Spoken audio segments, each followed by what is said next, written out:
Salams and welcome. Thank you for joining me in episode number 38 of the Afrikaans reading of the Holy Quran, the Heilige Quran.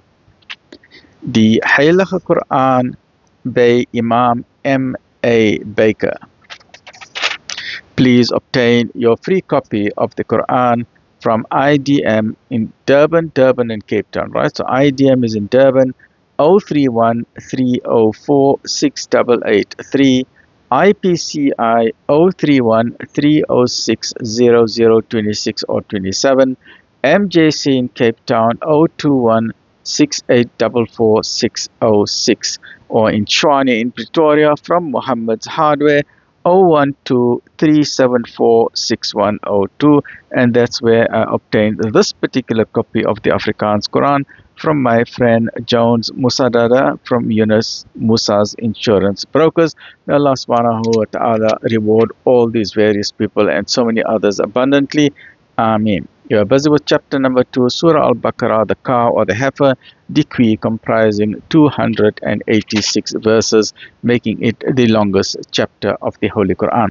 A'udhu billahi minash shaitanir rajim. Bismillahir rahmanir rahim. 38, 2 afdeling 23, die vas, hoofstuk 2, decree, Surah 2, Surah Al-Baqarah. Afdeling 23, die vas. O julle wat glo,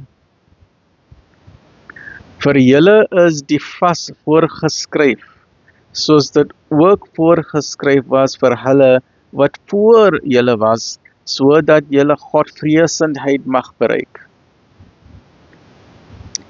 Dit geld vir 'n vasgestelde aantal dae. Maar die van julle wat siek of op reis is, moet vir 'n gelyke aantal ander dae later vas. En hulle wat dit baie moeilik vind, mag 'n losprys betaal deur 'n arm persoon te voed. Maar hy wat vrywillig goeie dade doen, vir hom sal dit toegeteken word. Dit is beter dat julle vas, aangesien julle hierdie dinge weet. This is fasting in Ramadan and other occasions, right? Dit is gedurende die maand van Ramadan dat die Koran geopenbaar is as 'n leiding vir mense, al die mense in die wêreld, en as duidelike tekens van die leiding en die maatstaf. Wie van julle ook al in hierdie maand mag lewe, laat hy vas. En wie siek of op reis is, moet 'n gelyke aantal ander dae vas. Allah begeer gemak vir julle en geen ongemak nie, en hy wil dat julle die aantal dae sal voltooi, en dat julle die grootheid van Allah sal prys, omdat hy julle gelei het, en dat julle dankbaar sal wees. Alhamdulillah. En as my dienaars u oor my uitvra, voorwaar, ek is naby. God is naby. Allah is naby. Hy is nie ver nie. Hy is naby. Ek reageer op die gebed van die smekeling wanneer hy my aanroep. Daarom moet hulle aan my oproep gehoor gee, sodat hulle die regte weg kan bewandel. Dit is julle veroorloof om op die aande van die vastyd geslagtelik met julle vroue te verkeer. Hulle is 'n gewaad vir julle, en julle is 'n gewaad vir hulle. Allah weet dat julle onregverdig was teenoor julle self, en het hom met barmhartigheid tot julle gewen, en die las van julle verwyder. Daarom mag julle nou met hulle verkeer, en soek wat Allah julle veroorloof het, en eet en drink, totdat julle met die lumier, die wit lint, van die dag van die duisternis van die nag kan onderskei.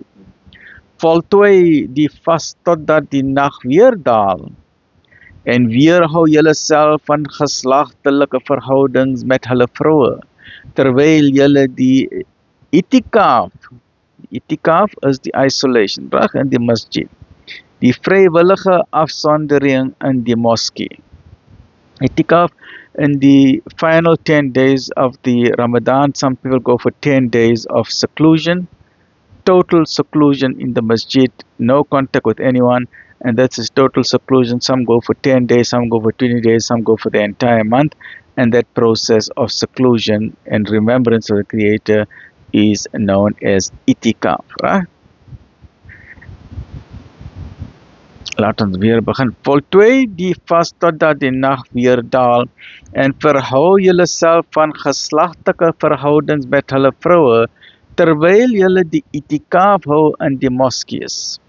Dit is die beperkinge wat deur Allah op julle geplaas is. Raak hulle dus nie aan nie. So openbaar Allah sy tekens aan die mense sodat hulle Godvreesend mag word.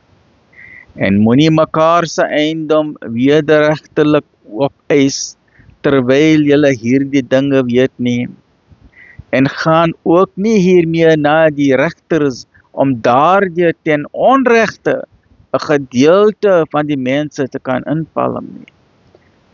Join me in the next episode as we continue with episode number 39 in Surah Al-Baqarah decree. Alhamdulillahi Rabbil Alameen.